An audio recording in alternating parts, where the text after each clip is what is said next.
Episode 83 की starting होती है और लास्ट एपिसोड से अभी तक के लूसी मिस्टर को किस कर रही होती है। फिर मिस्टर सोचते हैं उसे दूर नहीं कर पा रहा हूँ, पर मुझे इसे दूर करना चाहिए। शायद इसलिए तो नहीं क्योंकि मैं चाहता ही नहीं हूँ, मुझे ऐसा नहीं करना चाहिए, ये गलत है। फिर मिस्टर कहते हैं तुम बहुत ज्यादा नशे में हो, थोड़ा आराम कर लो। फिर लूसी मिस्टर के फेस पे टच करती है और कहती है काश ये सच होता। फिर मिस्टर शी को वही सोफे पे लेटा देते हैं और फिर शी कहती है मुझे एक बच्चे की तरह ट्रीट मत करो। फिर मिस्टर कहते हैं मैंने तुम्हें कभी एक बच्चे की तरह ट्रीट नहीं किया, लेकिन मैंने सोच लिया है कि मुझे अपनी बची हुई लाइफ अकेले ही जीनी चाहिए। इसके बाद एक लड़का बोलता है कोई बचाओ, मैंने तुम्हारे बारे में ज्यादा कुछ नहीं कहा, तुम इतने खतरनाक क्यों हो। फिर मिस्टर कहते हैं मैंने कहा था मुझसे मत उलझो, अब भाड़ में जाओ। फिर वो बंदा कहता है मैंने कहा था इससे मत उलझो यार, तेरे चक्कर में मैं भी पिट गया। फिर दूसरा बंदा कहता है मेरी गर्लफ्रेंड को इससे प्यार हो गया है, मैं शांत कैसे रह सकता था। फिर मिस्टर सोचते हैं हाई स्कूल के सेकेंड ईयर में ये सब मेरे लिए नॉर्मल था, मैं क्लास स्किप करता था और लड़ाई करता था, फिर घायलों के घर जाता था और डैड से उलझता था। फिर डैड कहते हैं क्या तुम मुझे गुस्सा दिलाने की कोशिश कर रहे हो, तुम हमेशा लड़ाई क्यों करते हो। फिर मिस्टर कहते हैं अगर आप मेरी मॉम के साथ ऐसा करते थे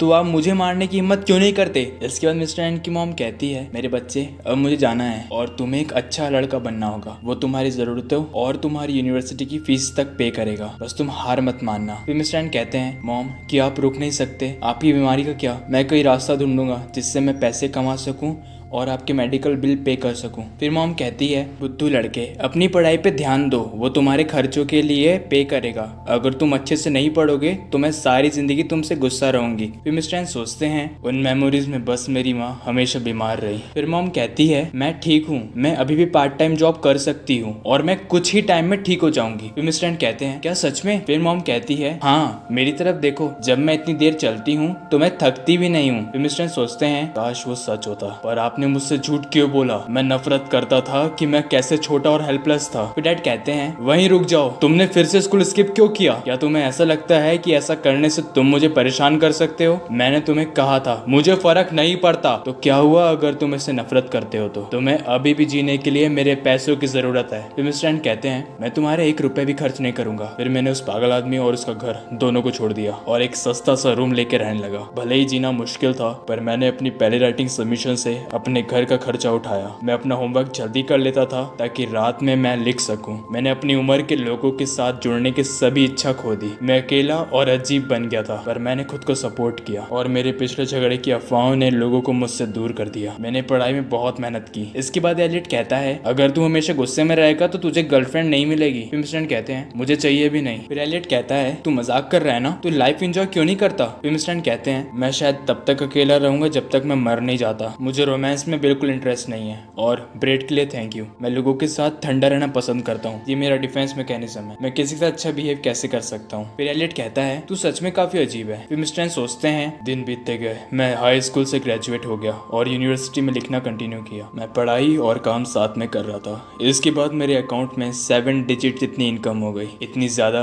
कि मेरे पास खर्च करने के लिए बहुत कुछ था। मेरी पढ़ाई कंप्लीट होने के बाद मैं एक पॉपुलर राइटर बन गया। फिर भी मेरी माँ ये देखने के लिए नहीं थी, मुझे अकेले रहने की आदत हो गई थी, मुझे अकेलेपन की आदत हो गई थी। मेरी उदासी और निशान मेरे पंखों में बदल गए। समय शांति से बीतता रहा, शायद मैं मरने तक सच में ऐसे ही रहने वाला था। फिर भी मैंने कभी उम्मीद नहीं की थी कि ऊपर से मुझ पर कोई नजर रख रहा है, वो मुझे उस ठंड में भटकता हुआ नहीं छोड़ सकते थे। शायद इसलिए ऊपर वाले ने मेरे लिए स्वर्ग से उतरी हुई कोकिल कंठिल अप्सरा भेज दी। और इसी के साथ हमारा ये एपिसोड यहीं खत्म हो जाता है। कमेंट में बताइए आपको ये एपिसोड कैसा लगा और लाइक शेयर सब्सक्राइब कर देना, अगला एपिसोड बहुत जल्द आएगा।